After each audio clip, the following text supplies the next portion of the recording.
یہ دعا سیف سجادیہ کی، اسے یا تو ابھی پڑھیں یا جب مریض ہوں تب پڑھیں اور سمجھ کے پڑھیں۔ گارنٹی ہے، ضمانت دیتا ہوں، اگر اس دعا کو سمجھ کے پڑھنے کے بعد بھی کسی کو مرض پریشان کرے، دنیا میں تو میرے پاس کچھ نہیں ہے، قیامت کے دن میرا گریبان تھام لے۔ بسم اللہ الرحمن الرحیم۔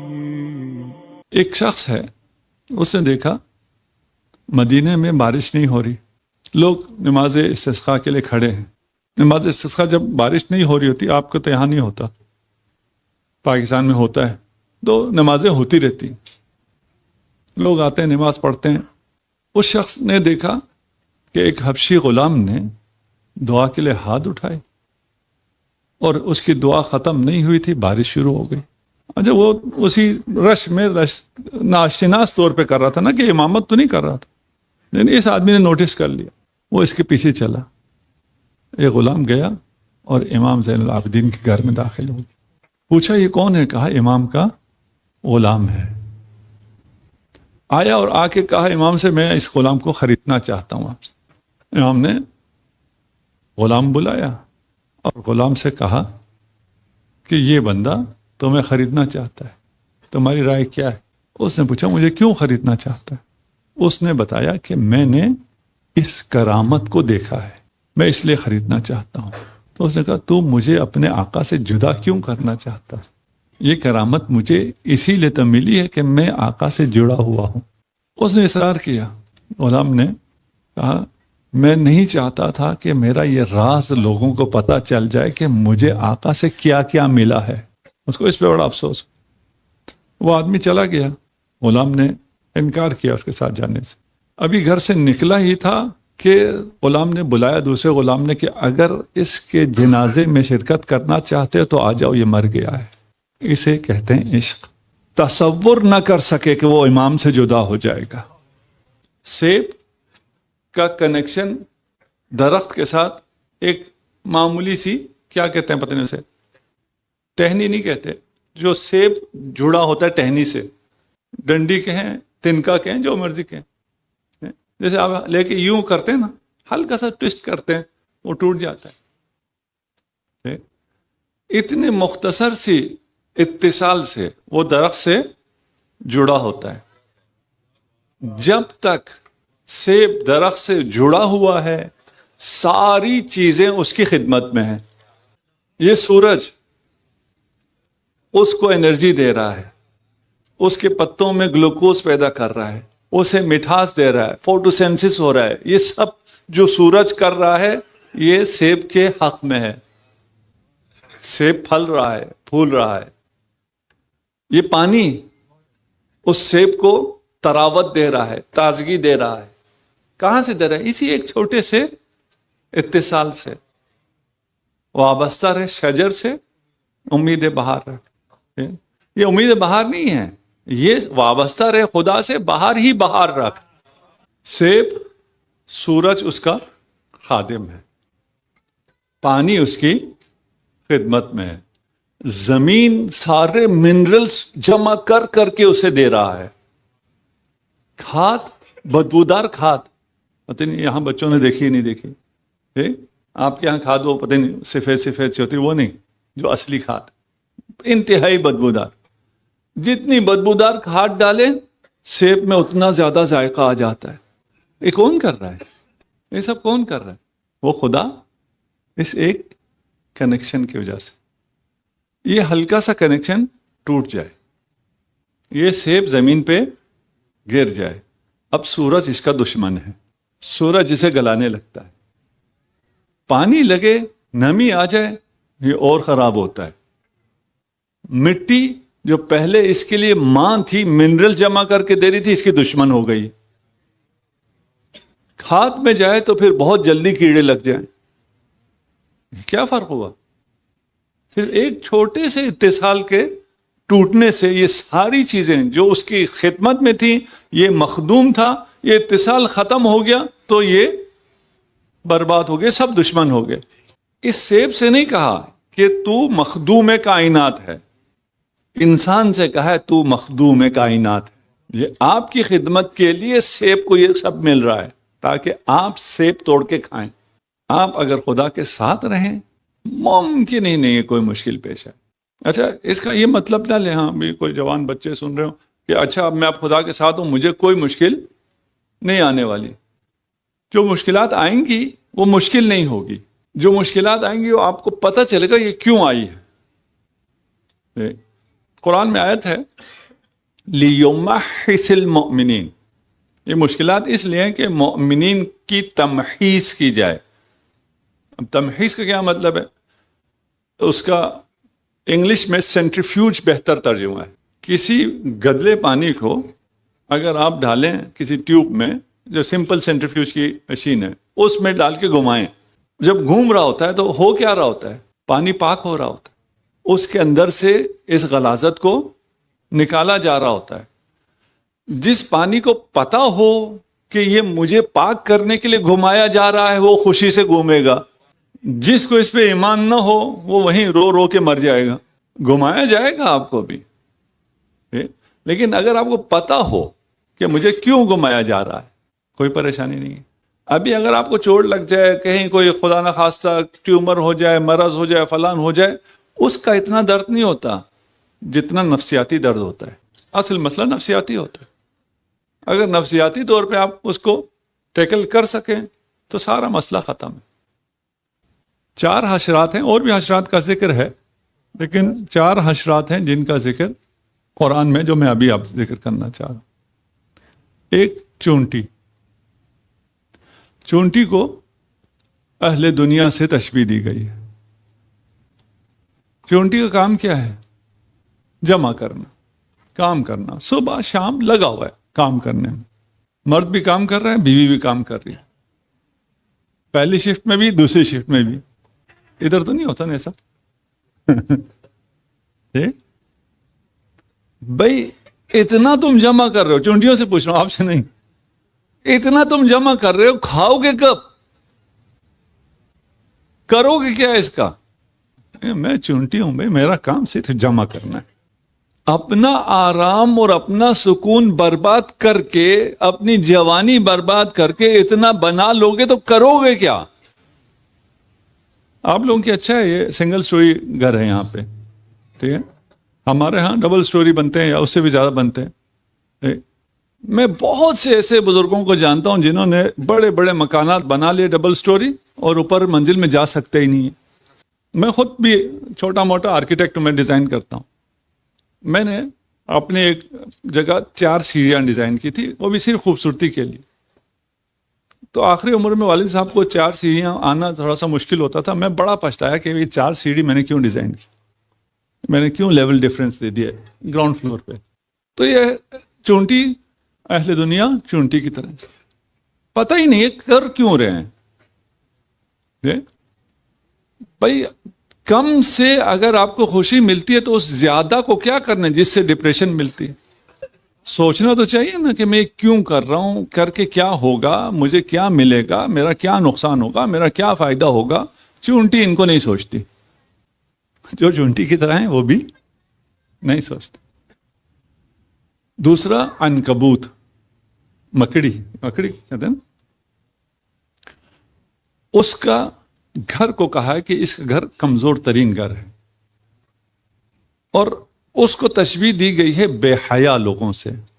اب بچے ہیں اور خواتین بھی ہیں، آگے سمجھ لیں یا تھوڑا سا سرچ کر لیں کہ مکڑی کتنی بے حیا ہے. اس میں کوئی تمیز نہیں ہے.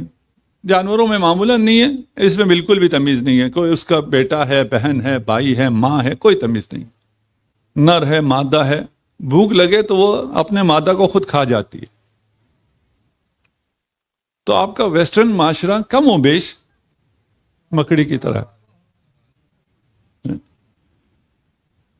خدا نہ کرے ایسا ہو، لیکن اگر یہ بھوکے ہو گئے تو سب سے پہلے ہمیں کھائیں گے. تیسرا جو جانور ہے وہ مکھی ہے. اس کو تشبیہ دی ہے منافق کے ساتھ. مکھی جا کے شہد پہ بھی بیٹھ جاتی ہے، پھول پہ بھی بیٹھ جاتی ہے، نجاست پہ بھی بیٹھ جاتی ہے، گندگی پہ بھی بیٹھ جاتی ہے. اس کا کوئی اصول نہیں ہے. منافق کوئی پتہ نہیں، زبان پہ کچھ ہے، دل میں کچھ ہے. زبان بہت سفید ہے، دانت بہت سفید ہیں، زبان دل بہت سیاہ ہے۔ یہ منافق اس مکھی کی طرح ہیں جو کبھی نجاست پر، کبھی طہارت پر، کبھی ان کے زبان پر اہل بیت کے فضائل ہوتے ہیں، کبھی ان کی زبان پر دشمنوں کے نام ہوتے ہیں۔ اور چوتھا جو ہے وہ نحل، شہد کی مکھی۔ وہ مکھی پہلے آ چکا ہے، میرے دل نہیں چاہ رہا تھا مکھی بولو۔ نحل وہ شہد کی مکھی نا، مجھے اجازت دے میں نحل بولوں اس کے بعد، مجھے وہ مکھی شہد کے ساتھ بھی ریپیٹ کرنے کا وہ نہیں ہو رہا۔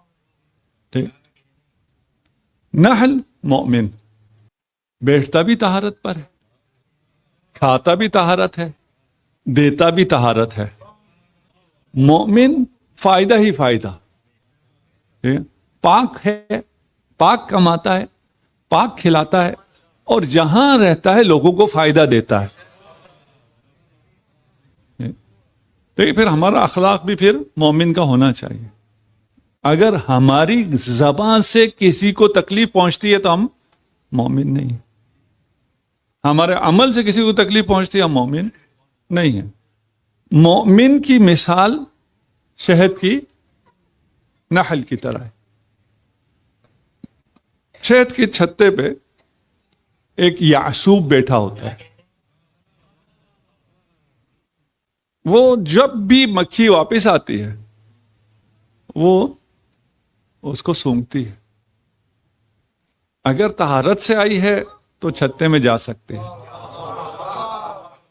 اگر نجاست سے آئی ہے تو اس کو فوراً قتل کر دیتی ہے۔ اور امیر المؤمنین کو یعصوب الدین کہا جاتا ہے۔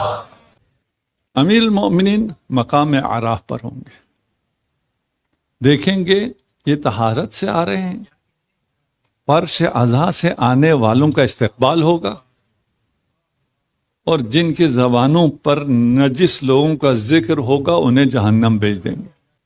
امیر المؤمنین کا ایک اور لقب ہے امیر النحل، جو سریہ ہے، ایک غزوہ ہے ایک سریہ ہے۔ غزوہ جس میں نبی خود ہوں، سریہ جس میں نبی نہ ہوں۔ ایک جنگ تھی، کفار کے ساتھ لشکر بھیجا۔ کفار نے کیا کیا ہوا تھا، جہاں پیچھے آبادی تھی اس سے پہلے جو پہاڑ تھا اس میں انہوں نے خوب شہد کی مکھیوں کو پال رکھا تھا۔ جب بھی کوئی لشکر آتا تھا، لشکر شور شرابہ کرتے ہوئے آتا ہے، گھوڑوں کے ٹاپوں کی آواز ہوتی ہے، تلواروں کی آواز ہوتی ہے، نیزوں کی آواز ہوتی ہے۔ یہ آواز سن کے وہ شہد کی مکھیاں ان پہ حملہ کر دیتی تھی۔ مسلمان جاتے تھے، وہاں سے شہد کی مکھیاں کالے بادلوں کی طرح آتی تھی، اتنے حملہ کرتے تھے، یہ واپس بھاگ کے مدینہ۔ دوسرا گروپ گیا کہ تم ایسی مکھیوں سے ڈرتے ہو، ہم جاتے ہیں۔ وہ گئے، وہ بھی واپس آ گئے۔ رسول خدا نے فرمایا امیر المومنین آپ جائیں۔ اب یہ جو ساتھ تھے انہوں نے کہا یا علی، شہد کی مکھیاں ہیں تو مرحب ہو، آپ مار لیں۔ عمر ابن عبدود ہو، آپ کی تلوار ایک ضرب میں سے مارے، یہ تو لاکھوں مکھیاں آتی ہیں، آپ ان کا کیا کریں گے؟ امیر المومنین بالکل ایسے ہی چلتے جا رہے۔ امیر المومنین کا سکون بتاؤں کتنے سکون میں ہوتے تھے۔ جنگ صفین، جنگ اس نہج پہ پہنچی کہ فوجی کھانا نہیں کھا سکتے تھے، نماز بھی مرکب کے اوپر پڑھتے تھے۔ کھانے کا جب ٹائم نہیں تھا تو پانی میں شہد ملا کر فوجیوں کو دیا جاتا تھا کہ وہ پئیں گے، تھوڑی سی انرجی آئے گی، لڑ سکیں گے۔ امیر المومنین کو شہد ملا کے پیالہ پیش کیا گیا، پی کے فرمایا واہ، طائف کا شہد ہے یا علی، اس وقت تو کسی کو پتہ ہی نہیں چلے گا یہ شہد ہے یا پانی ہے۔ یہ ایسے لگ رہا ہے جیسے بیچ پہ شہد پی رہے ہیں، اتنا سکون۔ علی کو کیا فرق پڑتا ہے آگے کون آ رہا ہے؟ امیر المومن چلتے چلے گئے، شہد کا جتھا پھر آ گیا، کالے بادلوں کی طرح بالکل مسلمان لشکر کے اوپر آ گیا. امیر المومنین نے کہا اے شہد کی مکھیوں، میں تمہیں حکم دیتا ہوں کہ اللہ کے دشمنوں پہ حملہ کرو. شہد کی مکھیوں نے حکم مانا اور پلٹ کے انہی کفار پہ حملہ کر دیا جنہوں نے پالا تھا. اس ذریعے کے بعد امیر المومنین کو کہا جاتا ہے امیر النحل. صحیفہ سجادیہ کی 15ویں دعا کس نے سمجھ کے پڑھی ہوئی ہے؟ اگر ایک دو جوان بتا سکیں مجھے. جوانوں، بزرگوں سے نہیں کہہ رہا، ہاتھ کھڑے کرنے. جوان اگر صحیفہ سجادیہ کی 15ویں دعا. اچھا، ہم میں سے ہر شخص مریض ہوا بھی ہے، آئندہ زندگی میں مریض ہونا بھی ہے. صرف ایک راستہ ہے مریض نہ ہونے کا، کیا ہے وہ؟ ایکسپائر ہو جائے. یہ آپشن تو کسی کو پسند نہیں. جینا ہے تو مریض ہونا ہے، مریض ہونا ہے تو ڈاکٹر کے جانا ہے. حکم ہے ڈاکٹر کے جاؤ. ڈاکٹر اپنا تھوڑا سا کام کر سکتا ہے، اصل کام آپ نے خود کرنا ہوتا. اس مرض سے فائٹ آپ نے خود کرنا ہوتا. یہ بھی سائنٹیفکلی بھی پروون ہے کہ یہ تمام امراض انسان خود ختم کر سکتا ہے اور نیچرلی باڈی ختم کر رہی ہوتی ہے. یہ ہم خواہ مخواہ ڈاکٹر کو انٹرفیرنس دے دیتے ہیں، وہ آ کے سارا خراب کر دیتا ہے. ابھی ڈاکٹر یہاں بیٹھے ہیں، ناراض ہو رہے ہیں تو ہم اپنے ڈاکٹروں کی بات کر رہے ہیں، آپ کی بات نہیں کر رہے. مثلا اگر اس گھر میں کوئی تھوڑا سا مسئلہ ہوا ہے تو وہ اینٹی بائیوٹک کا راکٹ مار دیتے ہیں، وہ تو ختم ہو جاتا ہے، ساتھ اور پتہ نہیں کتنی تباہی کر دیتے. چلیں ڈاکٹروں کے خلاف نہیں بولتے. یہ دعا صحیفہ سجادیہ کی، اسے یا تو ابھی پڑھیں یا جب مریض ہوں تب پڑھیں اور سمجھ کے پڑھیں.